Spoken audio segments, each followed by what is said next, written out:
पूरे राजा, जो कछु कर नहीं तो नहीं करे राजा। पूरे राजा, जो कछु कर नहीं तो नहीं करे राजा। प्रभु समिरति कौशली पूरे राजा, जो कछु कर नहीं तो नहीं सबे छाजा। प्रभु समिरति कौशली पूरे राजा,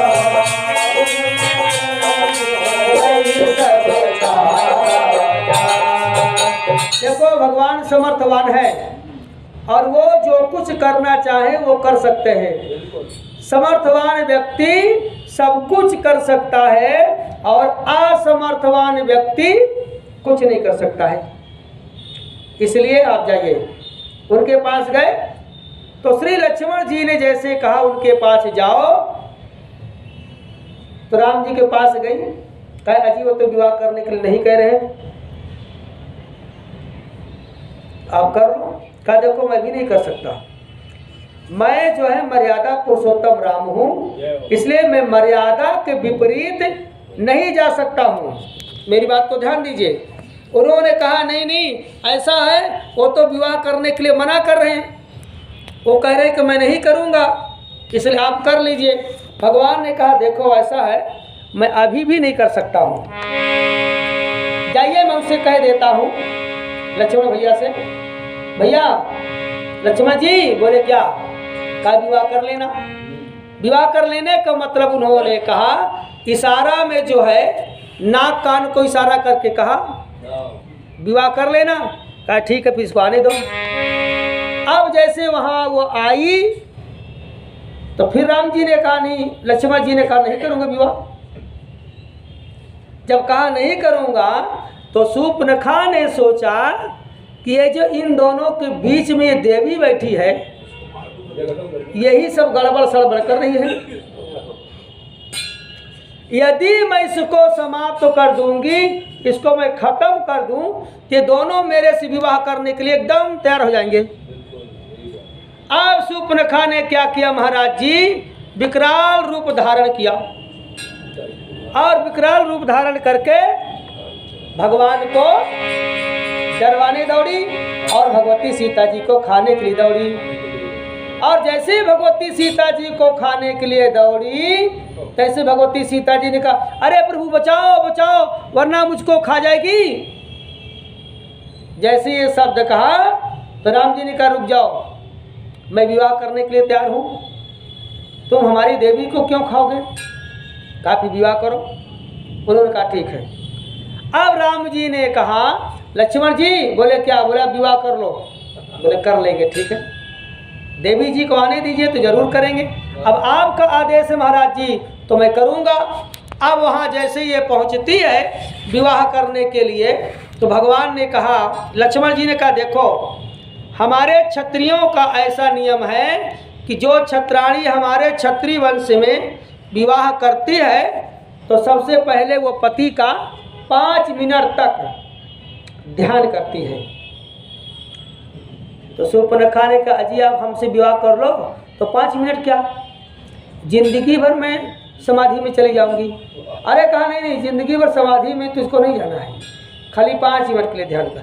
अब वो आंख बंद करके जैसे ध्यान करने लगी लक्ष्मण जी का, तो लक्ष्मण जी ने चाकू निकाला। बोले लक्ष्मण अति लाघो सो नाक कान बिन के, लक्ष्मण अति लाघो सो नाक कान बिन के, जाके कर रावण कहा हलो की जाके कर रावण कहा हलो की। तो लक्ष्मण जी चाकू निकाला और शूर्पणखा के नाक और कान दोनों खिली लीली करके काट डाले और उसके हाथ में ही जो है नाक और कान दोनों दे दिया।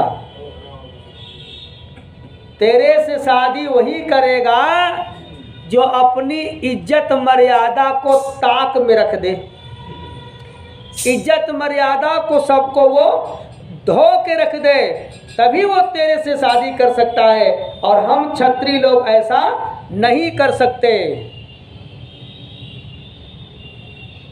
नाक कान काट करके सूर्पनखा के हाथ में दे दिया, ले जा करके अपने भाई भौजाई को दे देना। मना चुनौती दी, चुनौती दिया मानो। अब ये रोती रोती महाराज जी सीधे गई किसके पास? खरदूसर के पास। खरदूसर ने कहा क्या बात है बहन, तू रो क्यों रही है? कहा रो क्यों रही, तुमको दिखाई नहीं दे रहा है ये मेरी नाक और कान दोनों कट गए हैं।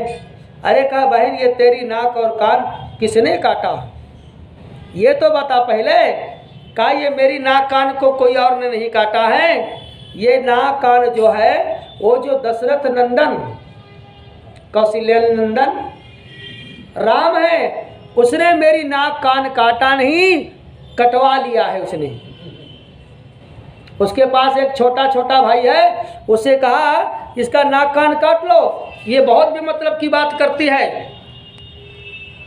और वो जो है दौड़ करके आया और मेरा नाक और कान दोनों काट लिया। उसने ये कहा कि मेरे से शादी करो। तो मैंने कहा देखो मैं शादी आपसे नहीं कर सकती। बोले क्यों? मैंने कहा देखो मेरा विवाह हो गया है, मेरा विवाह हो गया है, इसलिए मैं तुमसे शादी नहीं कर सकती। तो बड़ा वाला ने कहा विवाह हो गया तो क्या हुआ, हमारे छोटे वाले से कर लो। कहा नहीं भाई नहीं कर सकती ना, हम बता दिए ना। तो छोटा वाला ने कहा यदि तुम हमारी नहीं हो सकती हो तो हम किसी और का होने नहीं देंगे। तो अपना प्राण बचा के जैसे भागी तो पीछे से दौड़ कर आया और मुझको पकड़ के मेरा नाक कान काट लिया। खरदूसा ने कहा उसकी ये हिम्मत कि तुम्हारा नाक कान उसने काटा। अब ये बताते हैं। और खरदूसर जो है 14,000 सेना लेकर के बाबूजी दौड़ा और भगवान से आक्रमण कर दिया और कहा दशरथ नंदन कौशल्या नंदन बोले यद्यपि भगनी अकीन है कुरूपा, अब बध लायक नहीं पुरुष अनुपा। अरे राम, यद्यपि तुमने हमारी भगवती हमारी बहन सूर्पनखा का कान काटा है, एक काम करो, मेरी बहन बता रही है कि आपके पास एक बड़ी सुंदर स्त्री है और वो स्त्री को आप हमारे हवाले कर दीजिए और सीधे आप यहाँ से दोनों भाई फुट लीजिए। सेवक जाकर ये बात बताओ। तो सेवक वहां से आया और आ करके महाराज जी सेवक बताया, कहा राम जी हमारे मालिक कह रहे हैं कि तुम्हारी पत्नी बड़ी सुंदर है, इसलिए आप जो है अपनी पत्नी को हमारे हवाले कर दीजिए और सीधे आप यहाँ से चले जाओ। बोले दूत ने कहा राम कने जाई,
दूतन कहा राम सन जाई, सुनत राम बोले मुस्काई। कहा हमारे राजा ने कहा आप अपनी पत्नी को हमारे हवाले कर दीजिए और दोनों भाई यहाँ से फुट लीजिए, चले जाइए। तो राम जी ने कहा जाकर अपने मालिक से बता दो कि तुम्हारे जैसे मृगाओं को हम ये जंगल में ढूंढते फिर रहे हैं। अब कहते हो कि हमारी पत्नी दे दे।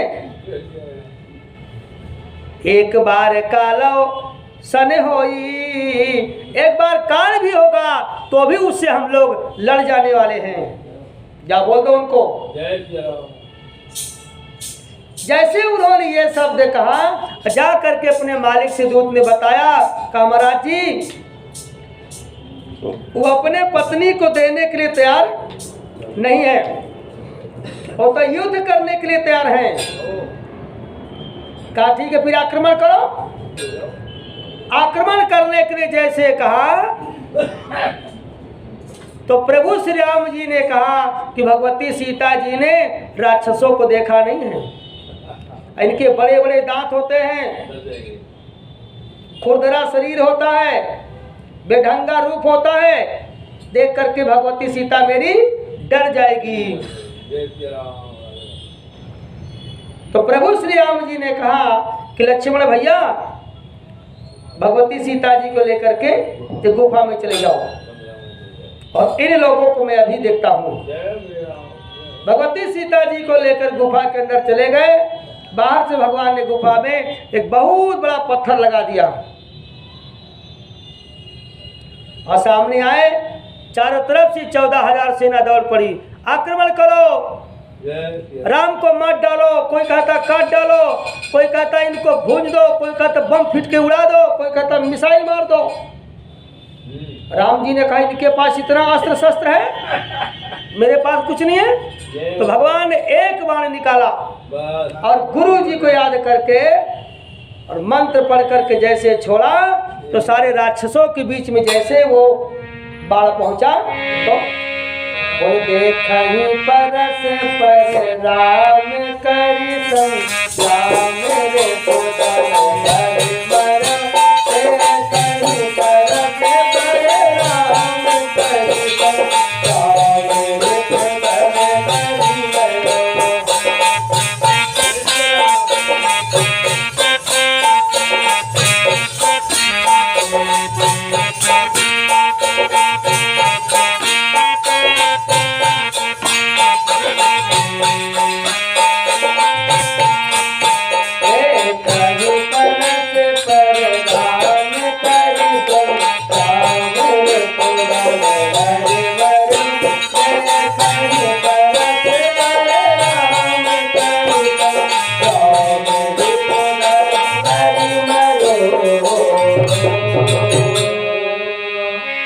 भगवान ने बाबूजी ऐसा बाण चलाया कि बाण जा करके राक्षसों के बीच में गिरा और राक्षसों के बीच में गिरते ही उसने कहा ये राम आ गया। अरे कहा तू राम है, उसने कहा तू राम है। वो उसके ऊपर तलवार चला दिया, वो उसके ऊपर तलवार दिया, सब मर के समाप्त हो गए।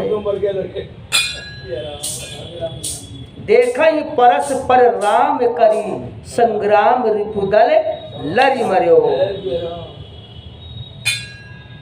आपस में सारे राक्षस लोग लड़ करके समाप्त हो गए। महाराज इनका सबका भगवान ने क्या कर दिया, मुक्ति दे दिया, मुक्ति। ये सब लोग मुक्त हो गए।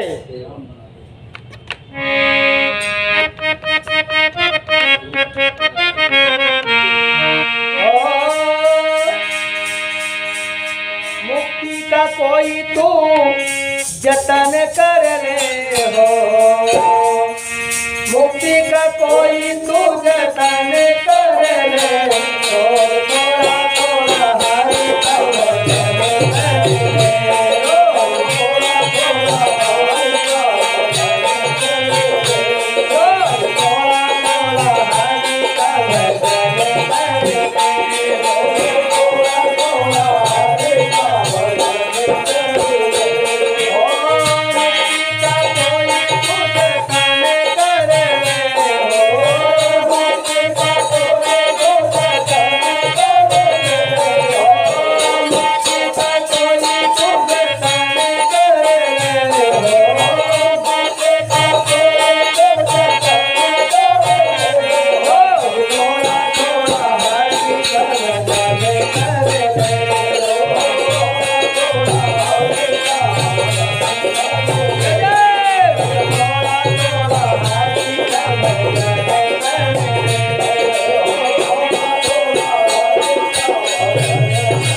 राम करि संग्राम रिपुदल लरि मर्यो। जितने राक्षस थे सारे राक्षस महाराज जी रामाकार हो गए। सब भगवान के मारने से तर गए महाराज। जब तपस्या किए थे महाराज जय विजय ने तो यही कहा था कि देखो भजन करने से हम लोग तो नहीं तरेंगे पर मारपीट दंगा फसाद ये करेंगे तो जल्दी तर जाएंगे। एक झटके में काम हो जाए, एक झटके में काम हो जाएगा। तो महाराज जी उन्होंने कहा कि ठीक है। तो भगवान ने फिर जो है ऐसा बाण चलाया कि सब महाराज जी तर गए। हाँ, जब तर गए महाराज जी एक चौकी वहां की सारी समाप्त हो गई। अब शूर्पणखा ने सोचा मन में कि एक चौकी सच्चो इत्यादि जो ऐसो है सब तो खत्म हो गए। अब महाराज जी नासिक की चौकी समाप्त हो गई। बक्सर वाली चौकी तो राम जी पहले खत्म कर दिया था, जो मामा मारिच की तारका चाची की थी। तो उन्होंने 2 चौकी समाप्त हो गई। अब रोती रोती शूर्पणखा सीधे अपने भाई रावण के पास गई। यहाँ से छलांग लगाया, उड़ के गई माया से। अब महाराज जी जैसे वो पहुंच गई महाराज जी तो इधर सारे संत महात्मा ऋषि लोगों ने कहा राक्षस लोग मारे गए। सब महात्मा लोग बड़े खुश हो गए। कहा जय हो महाराज जी। बोले जब रघुनाथ समारे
अब शूर्पणखा महाराज जी रोती रोती सीधे महाराज लंका पहुंच गई। रावण ने देखा, पहले तो सेवकों ने देखा, अरे बुआ ये तेरा हाल किसने किया? अरे कहा भतीजे मैं तुमको क्या बताऊं मेरा हालत किसने किया। अब शूर्पणखा जो है अपना ये जो है नकुआ दबा के ऐसे जा रही थी, कान में कपड़ा ऐसे लगाई थी। रावण से बताया, बोले रावण ने कहा बहन तू रोती क्यों है? जब उसने अपना नाक कान दिखाया तो उसने कहा अरे ये नाक कान तेरा किसने काटा? कहा तू तो खाली दारू पीता है। दारू पीता है और खूब मटन खाता है, चुपचाप सो जाता है। और तुझको ये नहीं पता कि तेरे खोपड़ी पे तेरी मौत मेड़रा रही है। कहा किसने ये हालत किया तेरी? कौन है वो? मेरे बल को नहीं जानता हो। और तूने जाकर के तेरी नाक कान जब कटा तो जाकर के तूने वो नासिक वाली जो चौकी है वहाँ तूने रिपोर्ट दर्ज क्यों नहीं कराया खरदूषक को? वो भी तो ऐसो है, उसको तो मैंने बनाया वहाँ का। अरे कहा बताया भैया, रिपोर्ट लिखाया, लेकर के पूरा कमांडो पहुंचा, लेकिन पता नहीं कौन सा मिसाइल मार दिया कि सारे समाप्त हो गए। हाँ, उसके पास मिसाइल का बाप बम है उसके पास में, एक ही फेंकता है और वो सुर से निकलता है, धड़ाम से होता है, सब समाप्त हो जाते हैं। अरे मैं तो अपना प्राण बचा के भाग आई। रावण ने कहा चिंता मत कर, वो कैसा है? कहा वो और कोई नहीं है। बोल कौन है?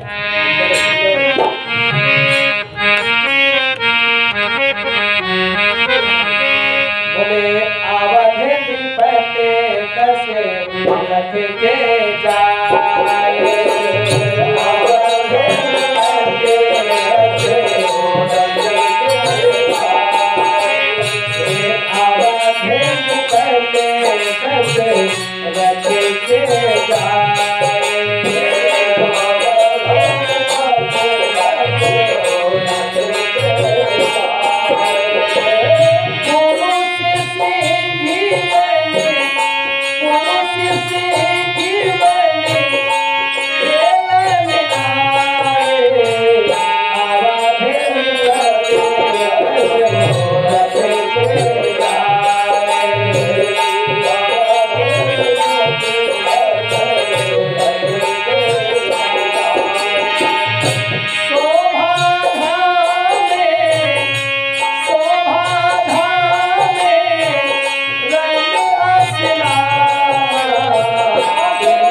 सूर्पनखा ने कहा भैया अवध नृपत दशरथ के जाए। अयोध्या के दशरथ नंदन श्री राम, वो तो ऐसा लग रहा है कि पुरुष नहीं है, सिंह का स्वरूप है। और जितने यहाँ पर सिंह हैं, सिंह के रूप का राजा है वो, और हम सब लोगों को गीदड़ समझकर वो समाप्त कर देगा। और भैया एक बात उसमें खास मैंने देखा है, वो शोभा का धाम है। इतना स्वीट है, इतना क्यूट है वो, इतना मधुर है, इतना प्यारा है कि उसको जितनी बार देखो नित नया ही दिखाई देता है। और जो है कहा उसकी जो पत्नी है भैया, आहा क्या कहना है, उसकी पत्नी इतनी प्यारी है, इतनी सुंदर है महाराज। भैया मैं सोचती थी कि वो पत्नी बहका कर लाऊं और तुम्हारे बगल में बैठा देती ना तो तुम बहुत सुंदर पाते। इतनी सुंदर है वो भैया। और मैं उसी को बहकाने के लिए गई कि बौरा फुसला के उसको मैं ले आऊं कि काश के साथ में तू रह रही है, न खाने को न पीने को। लेकिन पता नहीं क्या वो छोटा वाला भाप गया, उसने जान गया कि भाभी माँ को ये फुसका रही है, तो उसने कहा भैया इसको जान से मत डालो। तो भाई ने कहा जान से मत मारो, इसका नाक कान काट लो। अब मैं वहां से भागी तो मेरा जबरदस्ती भैया नाक कान काट लिया। ये देखो रोने लगी। रावण ने कहा चिंता मत कर, तेरा उसने नाक कान काटा है, चिंता मत कर, उसको मैं गर्दन काट लूंगा। कहा बस भैया मैं बस यही चाहती हूँ, उसका गर्दन काट लो और उसकी पत्नी को लाकर अपने बगल में बैठा लो। रात में उसने जो है विचार करने लगा। रावण क्या विचार करने लगा?